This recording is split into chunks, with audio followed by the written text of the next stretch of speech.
Big question: how old is our most ancient grandmother, the last universal common ancestor of everything alive today?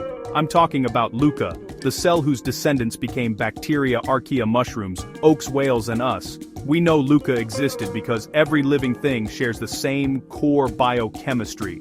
DNA and RNA for information, proteins built from the same 20 amino acids, ATP for energy, and the same genetic code quirks. That family resemblance isn't an accident. But when did LUCA live? That's where it gets messy. One approach is the molecular clock. Mutations tick along over time, so by comparing DNA from many species, I can rewind the clock to estimate when lineages split. Easy in theory, chaotic in practice. Mutation rates change lineages, swap genes, and we need calibration points from fossils and rocks. Fossils say life was around at least 3.5 billion years ago. Think ancient microbial mats.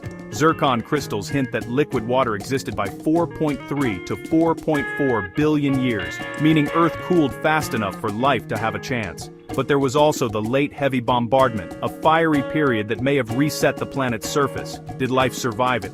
Or start after? Depending on the dataset and assumptions, estimates for LUCA cluster anywhere from about 4.2 billion years ago to closer to 3.5 billion. Some genes point earlier, others later.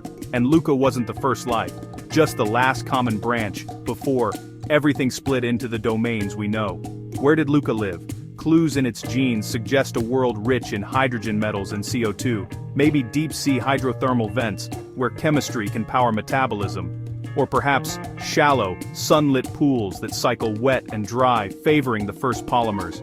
So, how old is our oldest ancestor? We don't know. Yet. But every genome we sequence, every fossil we find, and every rock we date, tightens the error bars. The deeper we look, the more one truth stands out. Life is ancient, resilient, and astonishingly connected. And you're part of that story.